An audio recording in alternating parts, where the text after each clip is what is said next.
شروع اللہ کا نام لے کر جو بڑا مہربان نہایت رحم والا ہے۔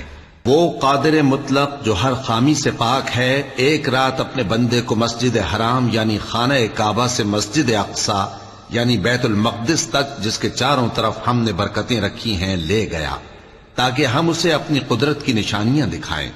بے شک وہ سننے والا ہے، دیکھنے والا ہے۔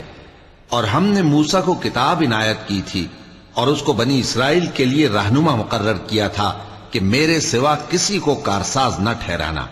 اے ان لوگوں کی اولاد جن کو ہم نے نوح کے ساتھ کشتی میں سوار کیا تھا، بے شک نوح ہمارے شکر گزار بندے تھے۔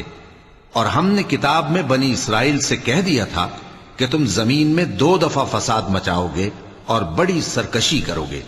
پس جب پہلے وعدے کا وقت آیا تو ہم نے اپنے سخت لڑائی لڑنے والے بندے تم پر مسلط کر دیے، اور وہ شہروں کے اندر پھیل گئے، اور وہ وعدہ پورا ہو کر رہا۔ پھر ہم نے دوسری بار تم کو ان پر غلبہ دیا اور مال اور بیٹوں سے تمہاری مدد کی اور تم کو جماعت کثیر بنا دیا۔ اگر تم نیکوکاری کرو گے تو اپنی جانوں کے لیے کرو گے، اور اگر اعمال بد کرو گے تو ان کا وبال بھی تمہاری ہی جانوں پر ہوگا۔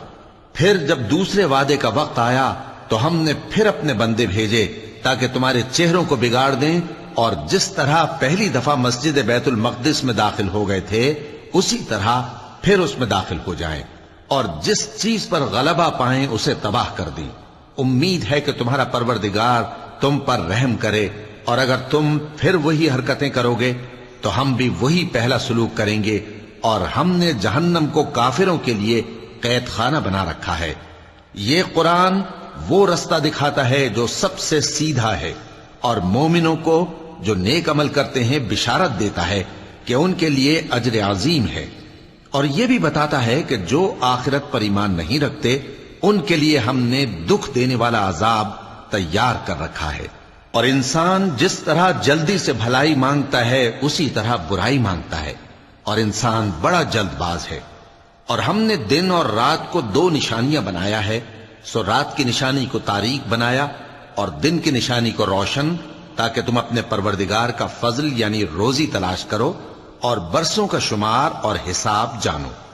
اور ہم نے ہر چیز کی بخوبی تفصیل کر دی ہے، اور ہم نے ہر انسان کے اعمال نامے کو بصورت کتاب اس کے گلے میں لٹکا دیا ہے، اور قیامت کے روز وہ کتاب اسے نکال دکھائیں گے جسے وہ کھلا ہوا دیکھے گا۔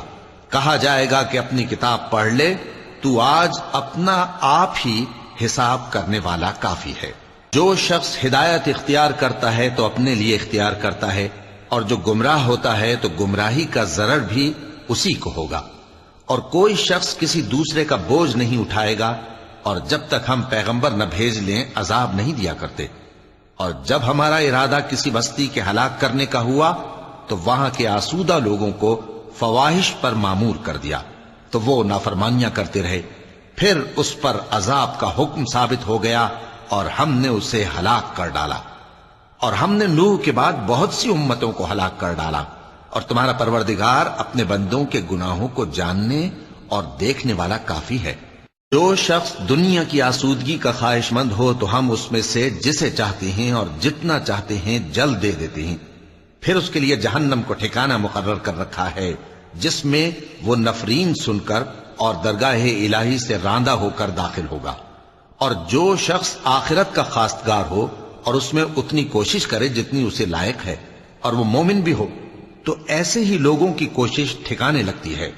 ہم ان کو اور ان کو سب کو تمہارے پروردگار کی بخشش سے مدد دیتی ہیں، اور تمہارے پروردگار کی بخشش کسی سے رکی ہوئی نہیں۔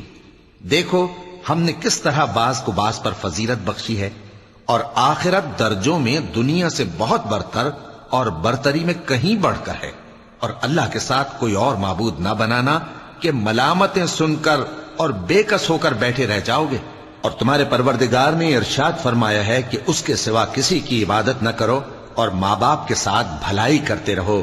اگر ان میں سے ایک یا دونوں تمہارے سامنے بڑھاپے کو پہنچ جائیں تو ان کو اف تک نہ کہنا، اور نہ انہیں جھڑکنا، اور ان سے بات ادب کے ساتھ کرنا، اور عجز و نیاز سے ان کے آگے جھکے رہو، اور ان کے حق میں دعا کرو کہ اے پروردگار، جیسا انہوں نے مجھے بچپن میں شفقت سے پرورش کیا ہے تو بھی ان کے حال پر رحمت فرما جو کچھ تمہارے دلوں میں ہے تمہارا پروردگار اس سے بخوبی واقف ہے.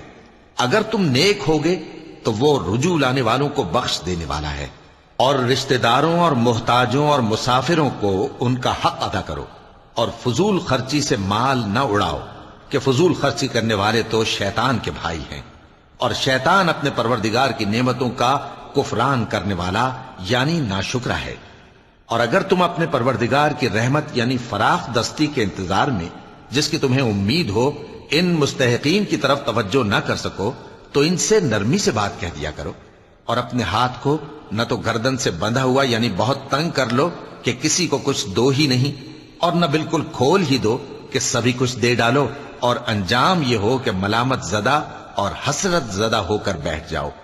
بے شک تمہارا پروردگار جس کی روزی چاہتا ہے فراخ کر دیتا ہے، اور جس کی روزی چاہتا ہے تنگ کر دیتا ہے. وہ اپنے بندوں سے خبردار ہے اور ان کو دیکھ رہا ہے. اور اپنی اولاد کو مفلسی کے خوف سے قتل نہ کرنا، کیونکہ ان کو اور تم کو ہم ہی رزق دیتے ہیں. کچھ شک نہیں کہ ان کا مار ڈالنا بڑا سخت گناہ ہے. اور زنا کے پاس بھی نہ جانا کہ وہ بے حیائی ہے اور بری راہ ہے. اور جس جاندار کا مارنا اللہ نے حرام کیا ہے اسے قتل نہ کرنا مگر جائز طور پر یعنی بفتوائے شریعت.